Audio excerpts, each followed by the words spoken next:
parece si ya te presento? Buenas tardes. Bienvenidos de nueva cuenta al diplomado. Hoy tengo el gran gusto de presentar a Carlos Bravo Regidor, quien estudió la licenciatura en Relaciones Internacionales en el Colegio de México, la maestría y el doctorado en Historia en la Universidad de Chicago. Sus áreas de especialización académica son la historia constitucional, la historia del pensamiento político, las elecciones y el periodismo. Actualmente se desempeña como profesor asociado y coordinador del programa de Periodismo y Políticas Públicas del CIDE, así como profesor de asignatura en el Colegio de México. Además de su trabajo académico, contribuye frecuentemente en medios de comunicación en torno a temas de política contemporánea y asuntos internacionales. Asimismo, su trabajo como coordinador y editor de investigaciones periodísticas se ha publicado en medios como Proceso, El Universal, Horizontal, Letras Libres, Vice News, Animal Político, Newsweek en español, The Guardian y The New Yorker, entre otros. Y bueno, yo supongo que bastante seguido prenden la tele y alcanzan a ver a Carlos por ahí por donde veo. Bueno, bienvenido, Carlos. Ya, a ver, espérame. Vamos a poner la presentación. Porque lo estoy subiendo primero. Perfecto. Ahorita lo pongo. Bueno, hola, acá tengo ¿Me oyen bien? Sí. Hola, buenas tardes. Bueno, pues venimos a hablar a partir de esta sesión sobre periodismo y políticas públicas. Seguramente varios de ustedes saben que desde 2010 el CIDE tiene una maestría en periodismo. Desde 2015 esa maestría se convirtió en una maestría en periodismo sobre políticas públicas. Entonces, parte de la sesión, la verdad, es un poco un comercial de lo que hacemos en periodismo CIDE, porque en realidad es interesante cómo surgió ese proyecto y cómo ha ido creciendo. Y bueno, pues parte de lo que les vengo a platicar no es nada más el comercial. También es un poco como de qué se trata, como eso que llamamos periodismo sobre políticas públicas, cómo tratamos de enseñárselo a los periodistas. Y bueno, y eso por qué podría ser relevante para ustedes. Yo imagino que ninguno de ustedes es periodista. Sí, no, nadie, ok. Pero bueno, nuestros estudiantes son casi todos periodistas. De todos modos, les enseñamos muchas cosas de ciencias sociales, no con la expectativa de que se vuelvan economistas o politólogos o administradores públicos, pero sí con la, digamos, esperanza de que aprendan a utilizar las herramientas de las ciencias sociales como insumos para sus investigaciones periodísticas. Y quizás, digamos, de todas las disciplinas que se imparten en el CIDE, la más importante y la que tiene una mayor carga en nuestra maestría es justamente políticas públicas. Y prácticamente todas las tesis que hacen nuestros estudiantes tienen, digamos, lo que denominaríamos como una perspectiva de política pública. Y bueno, pues les voy a platicar un poco como, esa parte probablemente nos la pasamos rápido, porque bueno, ustedes ya saben mucho de eso, no quiero como abundar. Pero después, digamos, de contarles un poco como cómo pensamos, o cómo tratamos de enseñar a los periodistas a pensar las políticas públicas como problemas, les voy a contar como varios casos, digamos, que podemos denominar como de éxito, de investigaciones periodísticas que se han hecho en periodismo CIDE y que tienen esto que llamamos como una perspectiva de política pública. En particular, un tema al que nos hemos dedicado mucho últimamente es desigualdad y movilidad social. Entonces, pues, les voy a contar un poco también cómo digamos, lo que me importa es que vean cómo, sobre todo la evaluación de las políticas públicas o los estudios sobre políticas públicas, cómo pueden convertirse en un insumo para una buena investigación periodística. Muchas veces eso suena como muy raro. La verdad, los periodistas, la mayoría de las veces cuando llegan con nosotros, ni siquiera saben qué es eso de la evaluación de las políticas públicas. Les suena como completamente crítico, completamente burocrático y completamente aburrido, ¿no? Y bueno, pues parte del trabajo que hacemos es tratar un poco como de que le pierdan como el respeto a eso y vean cómo ahí hay un montón de información que puede ser de utilidad y de interés público y cómo puede ayudarles como a desarrollar como un cierto ángulo para sus historias, ¿no? E incluso hemos empezado a ver, o sea, digamos, como un subproducto de eso, que también a veces gente que hace como estudios o reportes nos empiezan a buscar para tratar de darles una salida periodística. Hace 3-4 semanas ocurrió con el último reporte que hizo el Centro de Estudios Espinosa Iglesias. Cada tanto publican un reporte sobre movilidad. Y entonces ahora nos pasó como lo contrario de lo que normalmente nosotros tratamos de hacer, que es como llevar a los periodistas al mundo de la política pública. Aquí personas que se dedican a estudiar la movilidad, la política social, etcétera, nos buscaron para tratar de que les ayudáramos a hacer una investigación periodística que tradujera como todo ese conocimiento que estaba en su reporte en una historia, digamos, accesible, atractiva, interesante, y que de alguna manera tradujera toda esa información y ese conocimiento en una historia que cualquier persona, incluso sin ningún tipo de conocimiento especializado, pudiera entenderle y que tuviera como un impacto más allá del normal del impacto que tienen este tipo de reportes que se producen muchas veces en sociedad civil. Entonces, bueno, esta es un poco como el índice de la presentación que preparé para ustedes hoy. La idea que tenía, si les parece bien, es que dediquemos cuestión como de 1 hora y cuarto, luego nos demos como un break cortito, luego 1 hora y cuarto, y luego el resto de la sesión la dediquemos como a discutir, a preguntas, a comentarios. Desde luego eso no quiere decir que no puedan interrumpirme en cualquier momento, por favor háganlo. Entre menos monólogo sea esto y más como una conversación, mejor para mí, mejor para ustedes. Entonces, por favor, de veras, no sean tímidos e interrumpan, ¿vale? Bueno, como les decía, me gustaría empezar contándoles un poco cómo empezó el proyecto de periodismo del CIDE.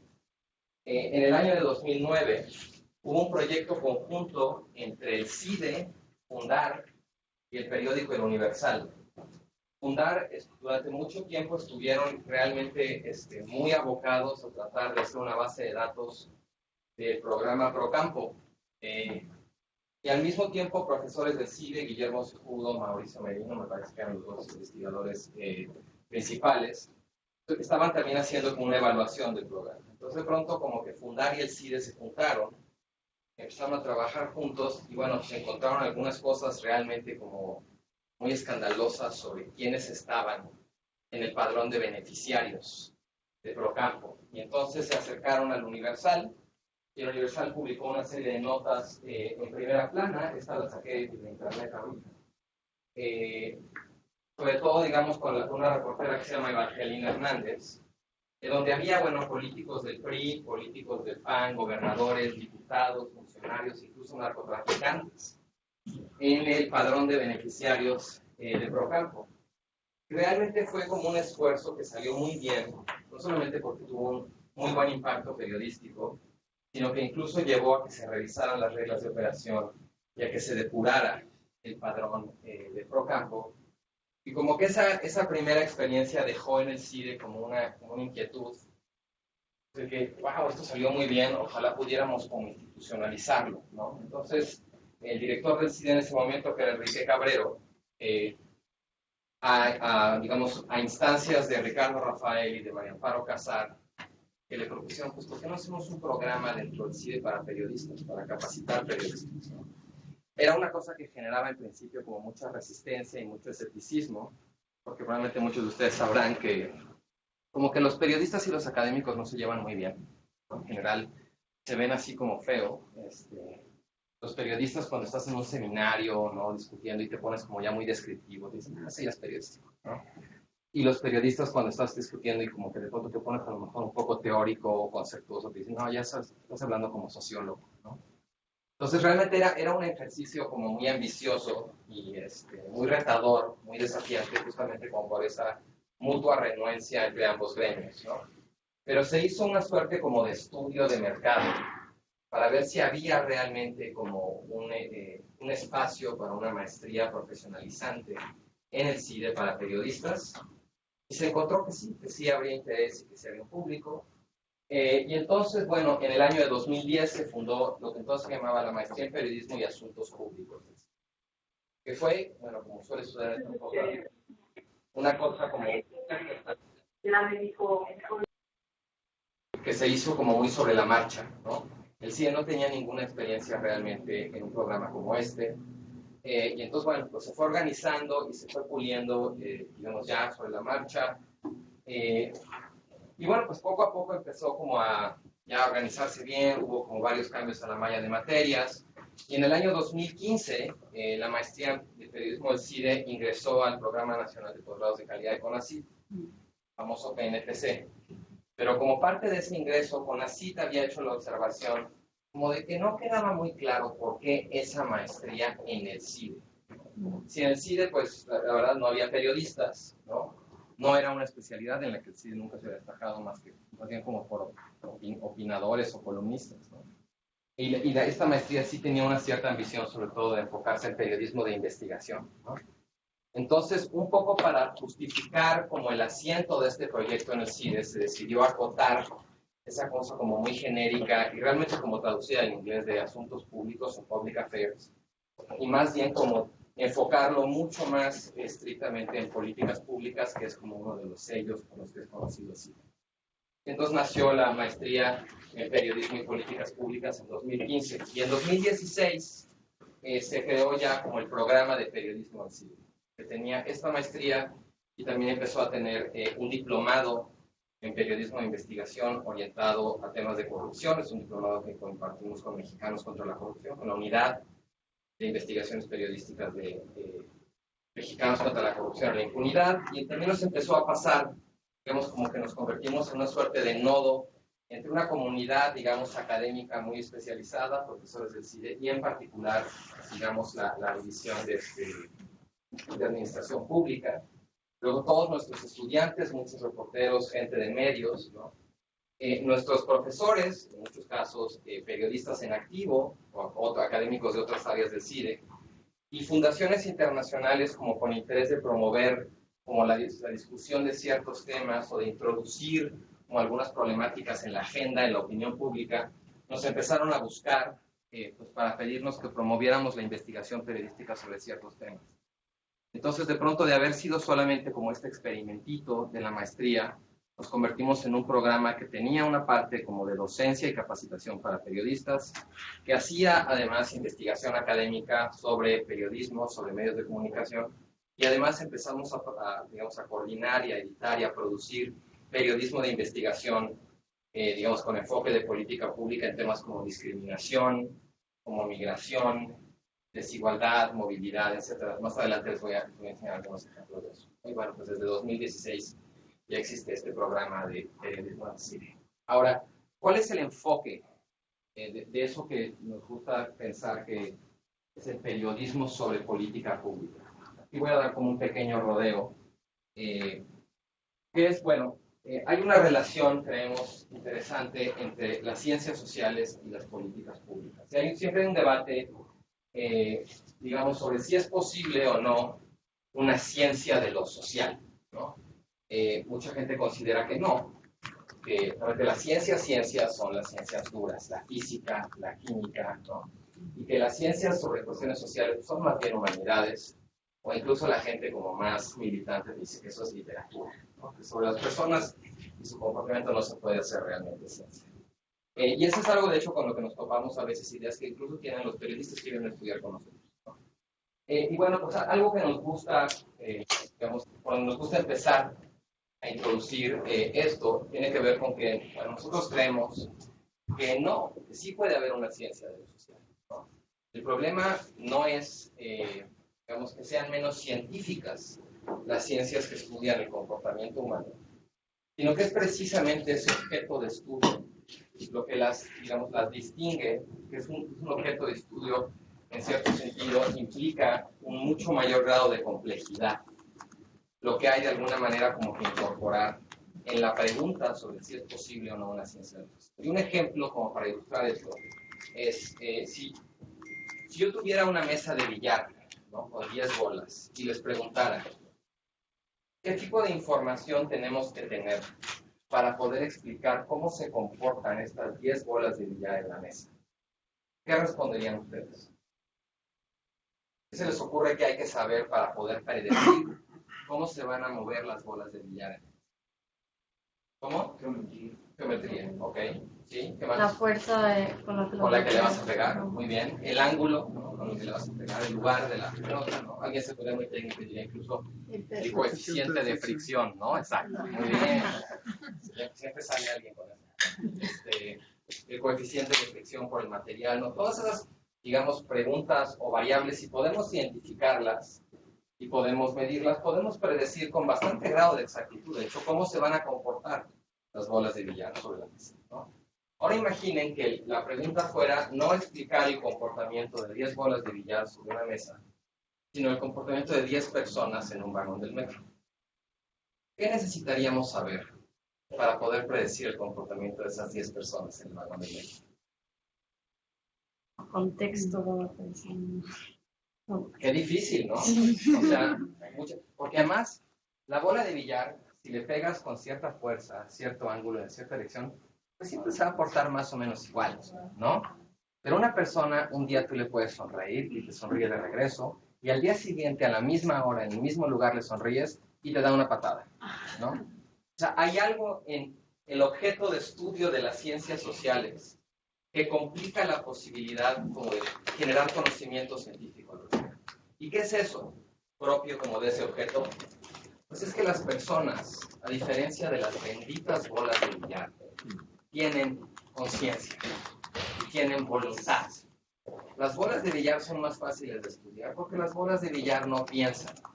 Las bolas de billar, de alguna manera, diríamos, obedecen a las leyes de la física, ¿no? Y en la medida en que nosotros conozcamos esas leyes y podamos estimarlas, podemos predecir el comportamiento de las bolas de billar. No existe tal cosa con las personas, ¿no?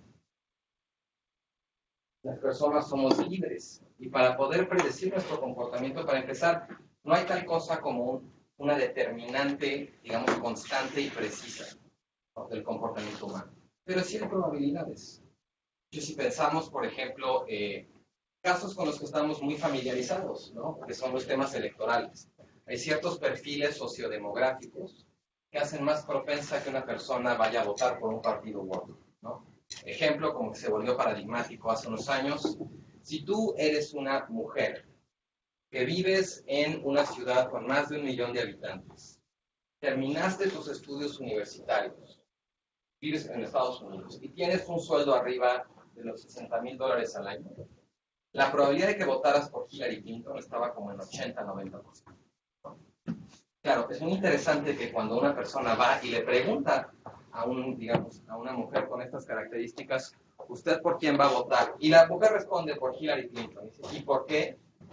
La persona no te va a decir, porque soy una mujer mayor de tantos años, tengo este ingreso, ¿no? O sea, las personas normalmente no nos explicamos nuestro comportamiento como las ciencias sociales lo explican, ¿no? Y sin embargo, las ciencias sociales en ese sentido tienen, digamos, su poder predictivo. No son exactas, desde luego, porque esas mujeres, incluso si tienen todo el perfil, a veces hay algunas que quieran votar por Donald Trump. Está bien, que se trata, la gente es libre, que voten por quien quiera, ¿no? Pero hay ciertas cuestiones que influyen en nuestro comportamiento, en nuestras decisiones, que podemos estudiar científicamente, ¿no? No con la capacidad, digamos, predictiva de la física y de las bolas de billar, pero aún así con altas probabilidades, y eso es suficientemente bueno para generar conocimientos científicos sobre lo social, ¿no? Ahora, es interesante también pensar de pronto en la diferencia que existe con respecto a la idea de la ciencia y del conocimiento científico entre las comunidades que se dedican a generar o aprender conocimiento científico y la sociedad en general.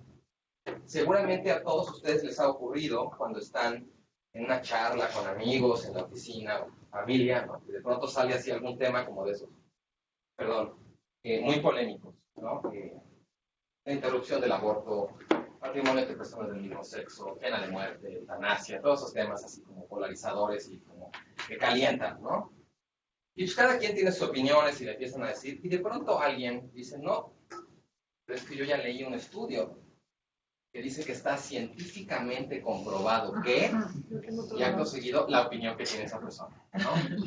Es muy interesante detenernos un segundo a pensar cuál es el efecto que tiene, socialmente hablando, esa apelación a la autoridad de la ciencia, ¿no?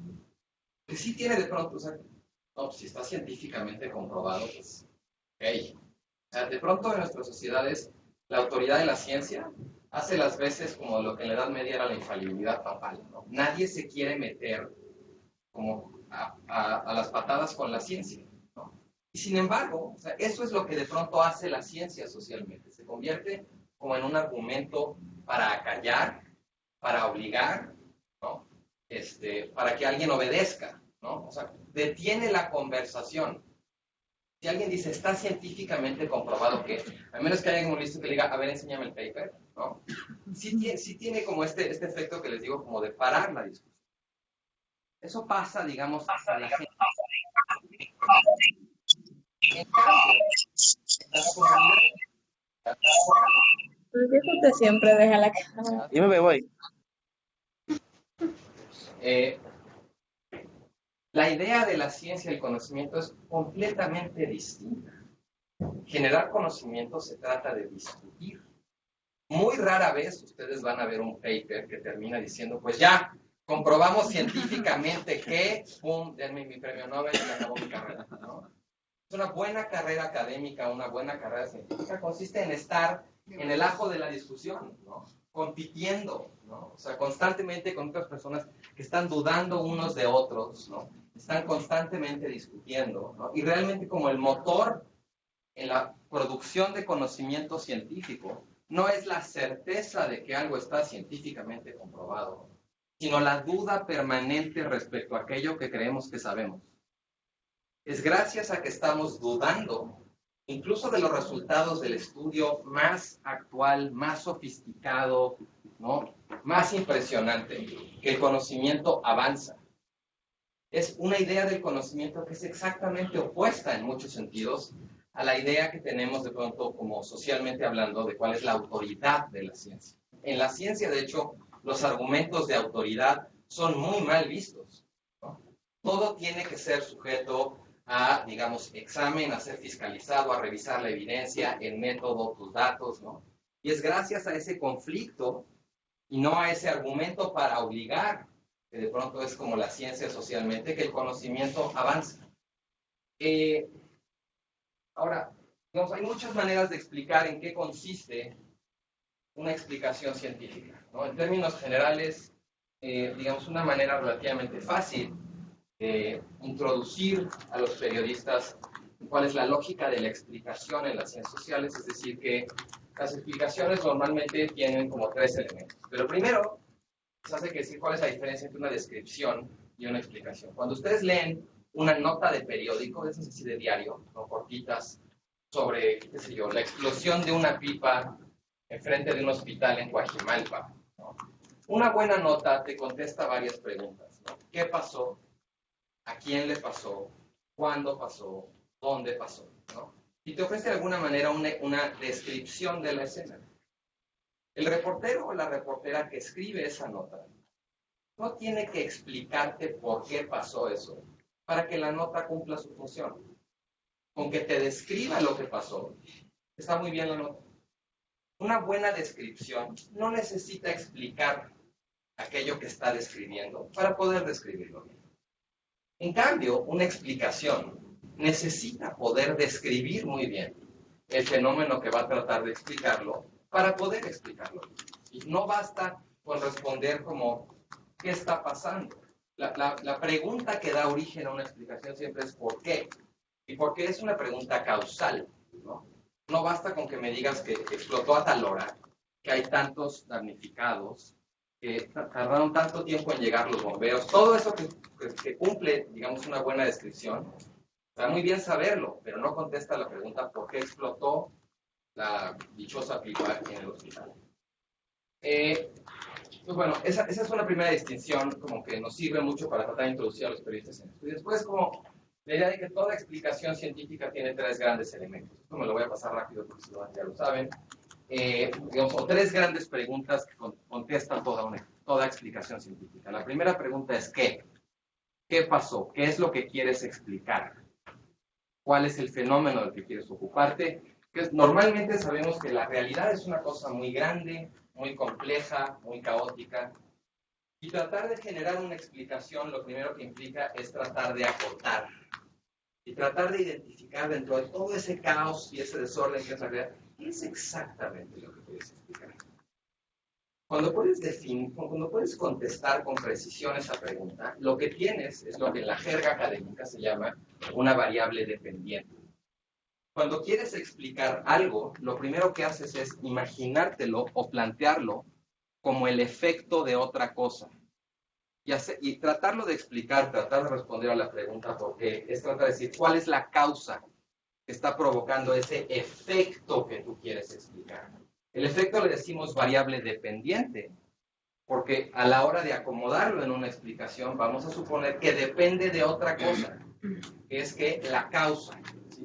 Entonces, la segunda pregunta de la explicación es el por qué. El por qué de ese qué que quieres explicar. Y ese por qué nos remite a la causa. Y tú puedes decir A causa B, B es el efecto, A es la causa. Y A le llamamos en la jerga la variable independiente. No porque no tenga una causa también, sino porque para efectos del esquema de la explicación no nos vamos a preguntar por la causa de la causa. ¿Sí? No porque no la tenga, sino porque eso ya sería otra explicación distinta. ¿Sí?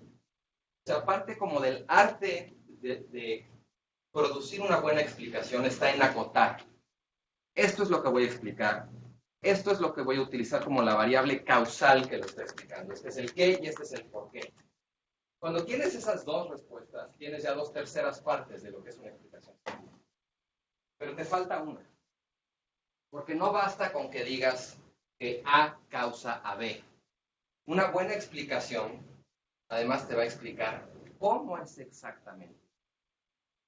Y va a remitir a lo que conocemos como el mecanismo o el proceso causal.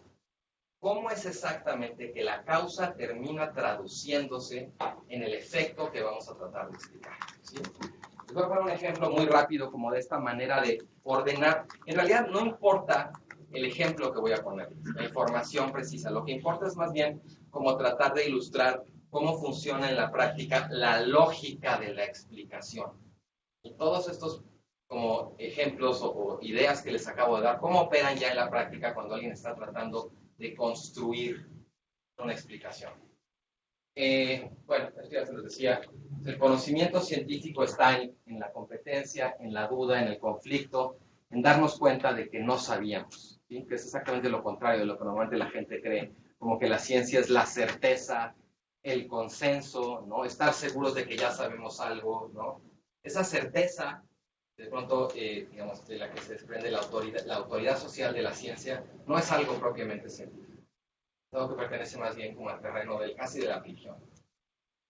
Bueno, os voy a poner un ejemplo muy rápido de esto. Este es un artículo que publicó Fernando Escalante en Nexos, parece que en el año 2011, ¿no?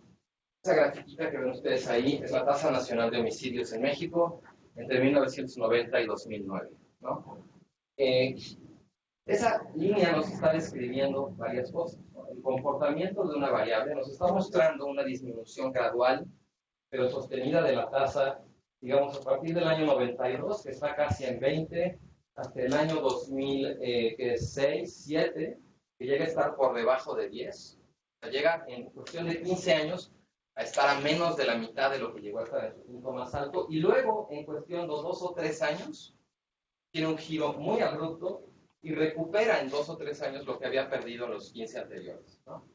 Eso es lo que nos está diciendo. Esto es lo que haría las veces de la descripción, ¿sí? Este es el fenómeno que este autor va a tratar de explicar. Desde luego, la gráfica da para muchas preguntas, ¿no? Uno podría hacerse perfectamente, y creo que es una pregunta que de hecho no nos hemos hecho lo suficiente. ¿Qué pasó aquí? ¿Qué hicimos en México durante estos 15 años? Que se redujo la tasa de homicidios a menos de la mitad, ¿no? Y es una pregunta importante porque a lo mejor hay algo que aprender ahí que podríamos hacer ahora, ¿no? Pero bueno, este autor no se hace esa pregunta, se hace una pregunta obviamente por lo que pasó aquí. ¿Cómo es que en estos 2 o 3 años recuperamos lo que habíamos perdido los 15 anteriores? Ahí está la pregunta que da pie a la explicación. Este es el qué que él quiere explicar. Entonces, para contestarla, para decir cuál es el porqué de ese aumento como tan abrupto, lo que hizo este autor fue dividir esa misma información que vieron en la gráfica anterior, dividirla entre 2 tipos de estados. Estados de la República en los que hubo al menos un operativo conjunto entre 2006 y 2007 y los estados en los que no hubo operativos. Los estados en los que hubo operativos conjuntos, con los rojos, en 2007, perdón, son Baja California, Chihuahua, Durango, Guerrero, Michoacán, Nuevo León, Sinaloa y Tamaulipas. Estos otros son los estados donde no hubo operativo. ¿Sí? Lo primero que podemos ver, y es interesante, es que esos estados siempre habían tenido una tasa de homicidios mayor a todos los demás, pero que en este año el grueso de ese aumento se concentra ahí. Sí. ¿Qué es operativo conjunto? Un operativo conjunto es un tipo como de operación que se empezó a hacer a partir del sexenio de Felipe Calderón, que consistía en el envío de fuerzas federales, llámese la Marina, el Ejército, la Policía Federal, a un municipio, a una región o a un estado, donde se estimaba que las fuerzas del orden ya habían perdido el control del territorio, o que su capacidad de mantener el control del territorio estaba muy comprometida, sea porque no tenían capacidad, no tenían equipo, porque estaban penetradas por el crimen organizado, etc. Entonces, el gobierno federal organizaba un operativo conjunto para enviar fuerzas externas a ese territorio para tratar de recuperar el control de la seguridad. Okay. Entonces, en el 2007 se organizaron pues, muchos operativos conjuntos. Lo que dice este autor, lo que este autor postula, es que fueron los operativos conjuntos los que provocaron el aumento en la tasa de violencia. Y el mecanismo o proceso causal mediante el cual esos operativos conjuntos se tradujeron en un aumento en la tasa de homicidios es lo que él llama el colapso del orden local. Ahorita se los voy a explicar. Antes de pasar a eso, me importa que vean cómo en la construcción, en la explicación que les acabo de hacer, están los tres elementos de la explicación científica. ¿Sí? El efecto o la variable dependiente, el qué está tratando de explicar este autor, que es el aumento en la tasa de homicidios, el por qué, la causa o variable independiente, que son los operativos conjuntos, y el mecanismo o proceso causal, que en este caso es el colapso del orden local. ¿A qué se refería este autor con lo del colapso del orden local? Decía, bueno, si un operativo conjunto es eso, es el envío de un conjunto de fuerzas que guardan una relación de exterioridad con el territorio al que están llegando. Eso implica primero una valoración o un diagnóstico sobre lo que pasa en ese territorio. Desde el punto de vista de la federación puede ser, las fuerzas del orden ahí ya no pueden garantizar la seguridad. Sin embargo, dice este autor, a nivel local las cosas no siempre son así. Incluso cuando las fuerzas del orden no tienen capacidad para repeler las agresiones del crimen organizado, eso no quiere decir que esos territorios ya vivan en una guerra civil abierta y descarnada. Normalmente lo que ocurre en este tipo de lugares es que hay una suerte como de negociación cotidiana de la ilegalidad. Y digamos que los policías y ladrones ya se conocen, ya saben quiénes son. Y ya sea porque los ladrones tienen capacidad de extorsión o de corrupción de las fuerzas del orden, o simplemente de rebasarlas, no es que se estén enfrentando todo el tiempo, ¿no? Muchas veces como el capo local ya sabe a qué jefe de la policía hablarle para decirle de tal hora a tal hora no tengas hombres en esta carretera, ¿no? Porque si los tienes los vamos a matar. O te doy una lana y quítalos, o vamos a matar a tu hermano, cosas así. Eso es cuando digo negociación cotidiana de la legalidad, no es una negociación buena onda, ¿no? Pero esto pasa en ese tipo de lugares. No es que estén enfrentándose todo el tiempo. Cuando llega el operativo conjunto, esa suerte como de modus operandi cotidiano, esa negociación cotidiana de la legalidad se rompe. Porque lo que hacen las fuerzas que llegan de fuera es desplazar a las fuerzas locales. Entonces, las organizaciones del crimen organizado, pues normalmente lo primero que hacen cuando hay un operativo conjunto es como replegarse tácticamente, ¿no? Para ver qué onda con los que llegaron. No sabemos quiénes son, vamos a ver cuánto tiempo dura, ¿no? El problema es que eventualmente el motor de la actividad del crimen organizado sigue estando presente. Es un gran negocio mover drogas, por ejemplo, ¿no? O sea, la cantidad el margen de utilidad que tú tienes si cruzas 1 kilo de cocaína de México a Estados Unidos es altísimo. Y a lo mejor el operativo conjunto, como dirán los economistas, Entonces te elevan los costos, pero sigue siendo tanto negocio que aún así vas a querer eventualmente decir, pues pagaré más, pero de todos modos voy a tratar de cruzar. Y si ya no puedes hacer lo que hacías antes, de corromper, extorsionar o amenazar a la autoridad, para poder llevar a cabo la actividad ilícita que hacías, ¿qué vas a hacer? Contra otros mecanismos. Usar la fuerza. Exacto. Dicho en buen vernacular mexicano, empezar a echar bala, ¿no? Y cuando tú eches bala, ¿qué van a hacer las fuerzas del operativo conjunto? Pues tratar de repeler. Pues lo que dice este autor, digamos, con esta explicación muy estilizada, es que los operativos conjuntos colapsan el orden local, la negociación cotidiana de la ilegalidad. Y eso termina produciendo mayores niveles de violencia, que se traducen en un aumento de la tasa de homicidios. O sea, lo que les acabo de... Olviden, ya sé que la explicación es súper como polémica y que lo que se supone que trata de combatir la violencia es lo que le está provocando. Todo eso está muy bien y podemos discutirlo. Fue un artículo muy polémico, luego intentos de rebatirlo, etc. Lo que importa es que vean cómo se construye, cuál es la lógica de construir una explicación de un fenómeno social. La diferencia entre descripción y explicación y cómo tratamos de ordenar todo lo que está pasando como en estos tres grandes elementos: el efecto, la causa, el mecanismo. El qué, el por qué y el cómo. ¿Sí? Ahora, dicho eso, lo cierto es que una política pública es susceptible de ser entendida o de ser interpretada como una suerte de explicación científica puesta a prueba, así como la que les acabo de platicar, ¿no? Es como una política pública es una hipótesis para la transformación social. ¿Por qué? Piensen ustedes lo que se conoce como el ciclo de la política pública. ¿Qué es lo primero que tienes? La definición del problema. Identificas algo que está pasando, ¿no? Haces un diagnóstico, creas una agenda al respecto, ¿no?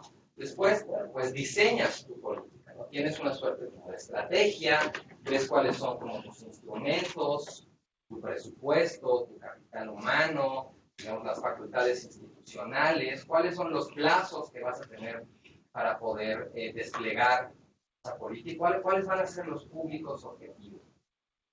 Después tienes, bueno, lo que se conoce como la fase de implementación, ¿no? Ya cuando echas a andar tu política, con tu intervención sobre el campo, ¿no? La operas y empiezas a tratar de producir, obviamente, un impacto, y luego tienes, bueno, el tema de la evaluación, ¿no?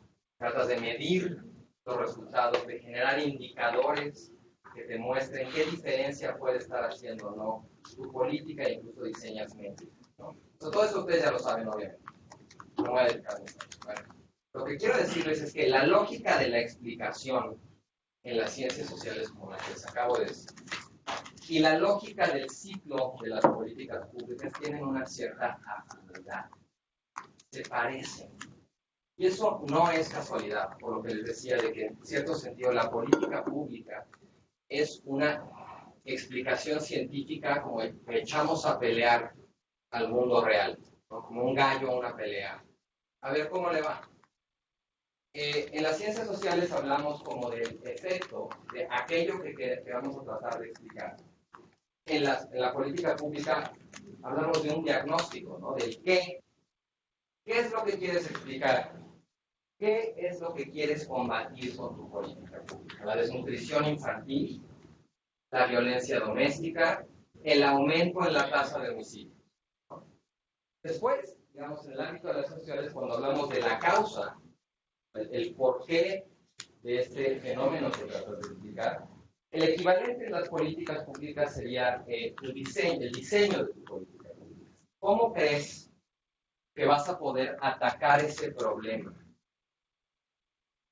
Ahí hay una hipótesis, un supuesto, por ejemplo, en el caso de la violencia doméstica. Me acuerdo de un estudio que se hizo hace muchos años, donde había una comunidad que recibía como apoyos, no me acuerdo qué programa, si era Solidaridad o Prospera o Progreso, no de todos, ¿no?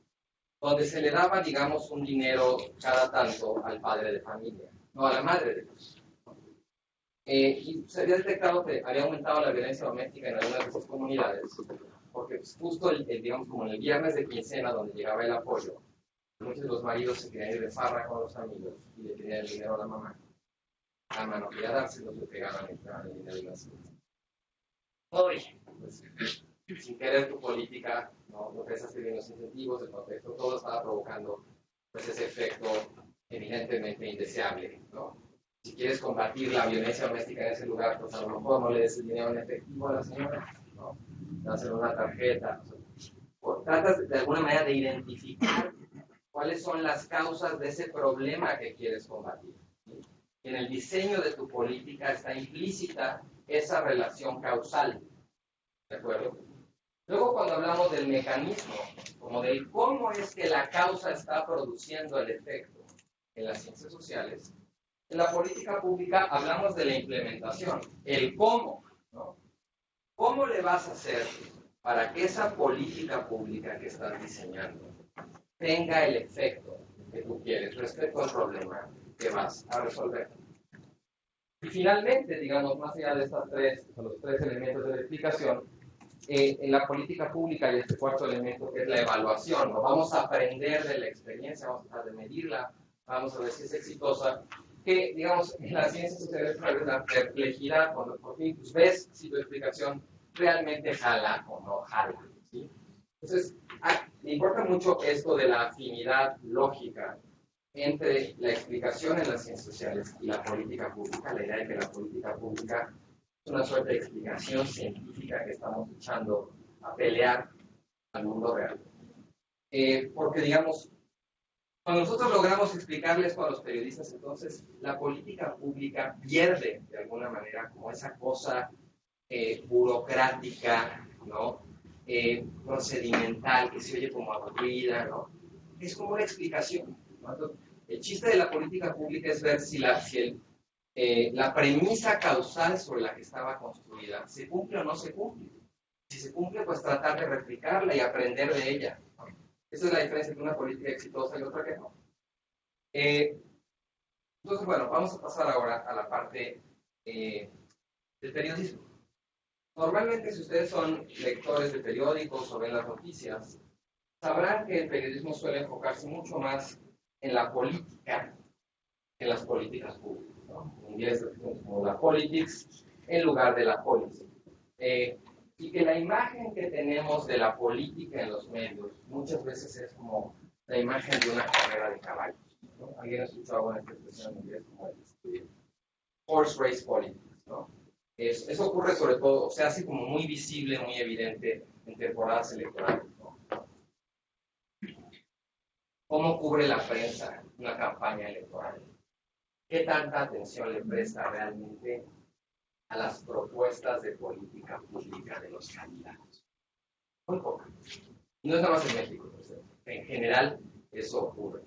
Y las campañas se cubren, la política se cubre como políticos anotándose puntos, ¿no? O, pues estos partidos se juntaron y lograron pasar esta legislación y esta minoría perdió. Bueno, pero esta legislación, ¿qué onda? ¿Qué efectos se espera que tenga? ¿Qué tan sustentada está técnicamente? Son preguntas que los periodistas rara vez se hacen, ¿no? Pero que termina, o sea, digamos, esto de la política como una carrera de caballos, no es solamente un defecto de cobertura de los periodistas o de los medios de comunicación. Esto termina teniendo un efecto en la vida pública. Porque parece que la política se trata de los políticos, no de los ciudadanos. O sea, que los ciudadanos somos como el público que estamos de alguna manera echándole porras a nuestro caballo, ¿no? A ver si logra rebasar al otro y si llega primero o no. Y de pronto como que la vida pública queda de alguna manera desfondada de lo que hace el gobierno, ¿no? De lo que se supone que es aquello que inspira la competencia, de las diferencias sustantivas entre un partido y otro partido, entre un candidato y otro candidato.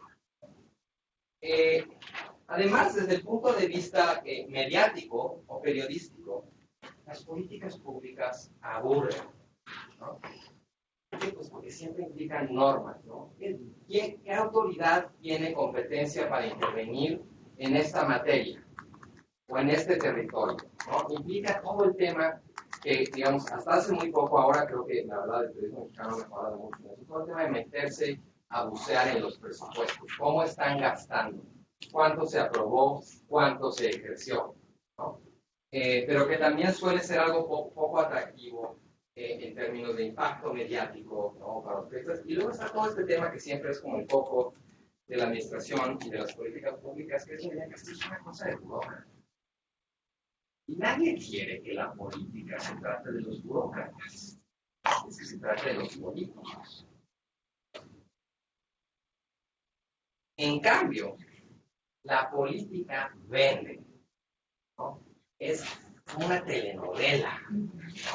Tiene drama, tiene conflicto, tiene grandes personajes además como carismáticos, con personalidad, algunos que son como muy villanos, y otros muy buenos, ¿no? Hay intriga, o sea, realmente la política en los medios muchas veces parece una telenovela, ¿no? Y por eso vende y es atractiva, porque tiene un arco dramático. Las políticas públicas no tienen nada de eso. Pues hay casi como ahí una suerte de defecto estructural que hace más difícil que los periodistas se interesen en la política pública y se vayan más bien como por la política como cara de caballo. ¿Sí? ¿Te agarraste la mano? Sí, o sea, pero no es como esto, como un ciclo vicioso de, o sea, ¿qué fue primero? O sea, sí, más bien, justo venden cosas que quizá, digamos, sí tienen mercado, pero al final como que no nutren y al mismo tiempo siguen produciendo eso porque es lo que se vende. Entonces, al final, ¿cómo lo rompes? Es un muy buen punto, porque cuando tú le preguntas a un periodista, ¿por qué haces este tema? ¿Por qué no te enfocas en las políticas públicas? ¿Por qué esas no venden? A la gente no le interesa. ¿Cómo sabes? Exacto. Si hiciste alguna vez un reportaje de política pública que fue un fracaso en términos de circulación en redes, ¿no? No, o sea, en realidad es un supuesto. Los periodistas hacen un montón como de supuestos heroicos respecto a qué le interesa o qué no le interesa al público. Ahora, digamos, con las nuevas tecnologías y todo, como las apps de analytics, ya puedes tener como una idea más clara de qué está leyendo la gente y qué no.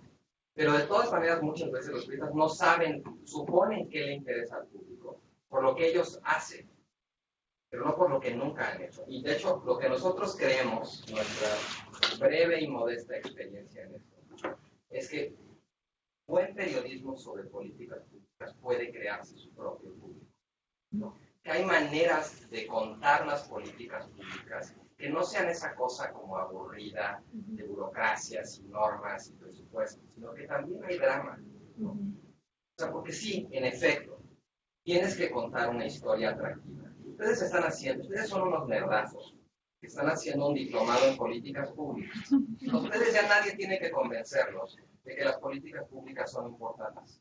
Porque si no creyeran eso, seguramente no estarían aquí. ¿Pero qué creen? A la mayoría de la gente hay que tratar de convencerla de eso, porque no tienen ese chip que tienen ustedes de que oyen políticas públicas y se les paran las orejas de interés. Y una forma de hacer que la gente se interese en esto no es nada más decirles qué importantes son, sino hacérselas interesantes y mostrarles cómo pueden impactar en su vida, ¿no? Y tratar de contar la historia de la política pública con un arco dramático, narrativo, que como suele hacer como el buen periodismo, ¿no? Sí. Sí, justo creo que ahí va mi comentario, o sea, en dos sentidos. Por ejemplo, las pasadas elecciones, ¿no? O sea, ninguna campaña vendió políticas públicas, porque nadie las consumía.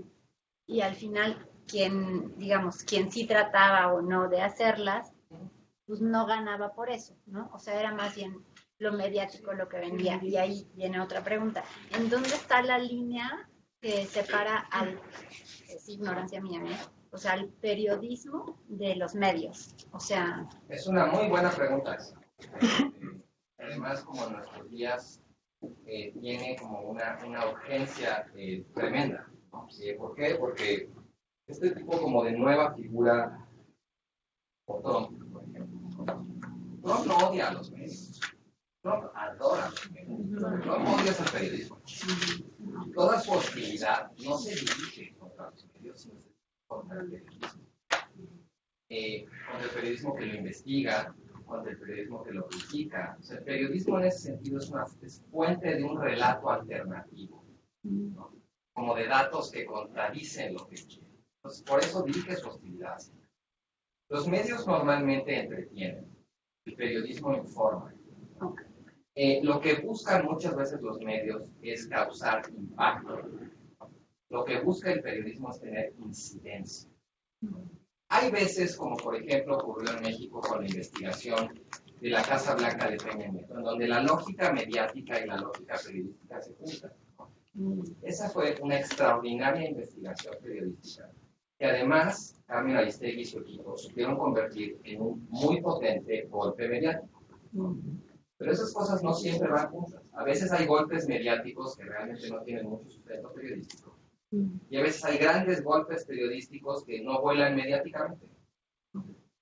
Y bueno, o sea, solamente una cosa respecto a tu pregunta, no es nada más en México, pasa en todo el mundo. O sea, realmente esta suerte como de dislocación que hay entre la competencia política y la sustancia, digamos, de lo que cada candidato quiere hacer en el gobierno, es algo que de alguna manera aqueja a todo el mundo, ¿no?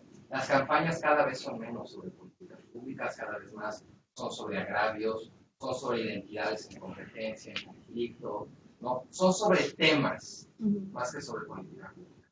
Corrupción, violencia, pobreza, desigualdad, migración, ¿no? No necesariamente son sobre las soluciones que tendría cada candidato respecto a sus problemas, sino sobre la manera en que esos candidatos representan los problemas, cómo apelan a ellos y cómo los usan para tratar de conectar con todos. Bueno, justo ya me adelanté, ¿no? Esto es el hecho de que la política se cubra de esta manera, genera una desconexión entre lo que hace la administración pública y la opinión de las personas. Ustedes, digamos, preguntan, esto les debe pasar mucho más, cuando ustedes le cuentan, ¿y qué crees? Estoy haciendo un diplomado en políticas públicas, ¿y eso qué es? ¿Cómo que eso qué es? Pues es el principal instrumento a través del cual somos gobernados, ¿no? Ni preguntan. ¿Cómo? Ni preguntan. O ni preguntan, es como si dijeras en física cuántica, ¿no? O sea, no se conoce, no se cubre, no se entiende. Es casi como si no importara, ¿no? Y bueno, las políticas públicas podrán no ser interesantes para mucha gente, pero importan un montón en nuestras vidas. Cuando esto ocurre, como les adelantaba ya hace rato, el conocimiento de lo público se desfonda en sentidos que son como actualmente muy urgentes y muy graves. De entrada, por ejemplo, el desconocimiento respecto a la política pública hace que las personas empiecen a desarrollar una concepción muy voluntarista de la política, ¿no? O sea, gobernar se trata de querer, ¿no? Si un candidato quiere cambiar, pues va a poder cambiar, ¿por qué no? No hay una concepción respecto a eso. A veces hay capacidades institucionales, hay capital humano, presupuestos, hay que cambiar las normas, toda esa complejidad que conoce la gente que estudia la administración pública, las políticas públicas, pues no, la gente, los ciudadanos no la conocen. La política es solo una cosa de voluntad. Si las cosas están mal es porque los políticos no tienen la voluntad de que estén bien, ¿no? Y también empieza a pasar como que las instituciones se desacreditan, ¿no? Por ejemplo, un caso en México vivimos mucho, el INE. O sea, sabemos que hay un montón de dinero sucio en las campañas, ¿no? Y la gente le echa la culpa. El INE no hace bien su trabajo. El INE tiene un montón de facultades, ¿no? Y para, digamos, para todas las cosas que tiene que hacer, que son muchísimas, la verdad es que el INE no lo hace tan mal, ¿no? Todo lo que es financiamiento público, el INE lo fiscaliza bastante bien, pero no tiene los dientes, digamos, en términos normativos. No tiene la capacidad, no tiene el presupuesto para poder fiscalizar los dineros privados.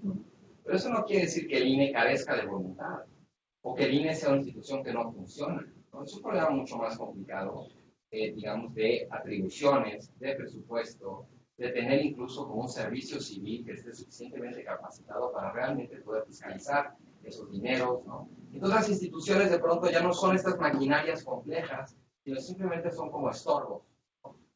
Son mafias, ¿no? Son intermediarios que hay que ahorrarnos, ¿no? Para que las cosas ocurran. Y esto, como de cubrir la política, sobre todo a partir de la politics y no de la public policy, también tiene un efecto sobre la opinión pública en que muchas veces hace que se valore más como lo moral que lo técnico, ¿no? También ha pasado que durante las últimas décadas el vocabulario especializado o técnico a las personas comunes y corrientes les suena como que un pretexto para no hacer las cosas, ¿no? ¿Por qué? Porque los técnicos de política es que eso no se puede. No se puede seguramente por razones muy elaboradas, complejas, ¿no? Pero que a la gente le suenan como que es un pretexto. Y también, digamos, en muchos casos lo que esto empieza a provocar es que la gente valore más la intención que la evidencia.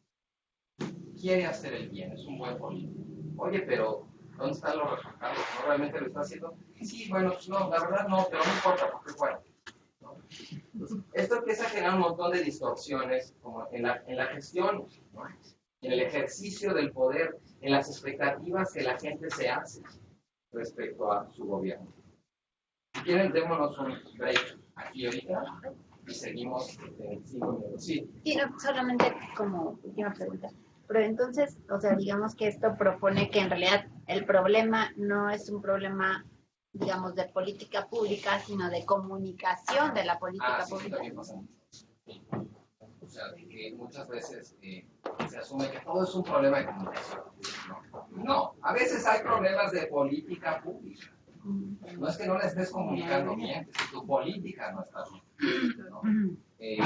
Hay un libro muy bueno de una administradora pública, Ellen Camargo, se llama Why Presidents Fail, que es justamente un libro sobre cómo la obsesión por comunicar en la presidencia estadounidense desde la década de los 60, desde Lyndon Johnson hasta nuestros días, ha terminado provocando una erosión de la capacidad de gobierno. Porque la propia presidencia se ha enfocado más en tratar de comunicar, en tratar de ganar el favor de la opinión pública a través de los medios, en tratar de ganarlo a través de resultados con política pública. Entonces, sí, eso ocurre. ¿Quieren? Hagamos una pausita aquí, 5 o 10 minutos y ahorita seguimos, ¿vale? Gracias.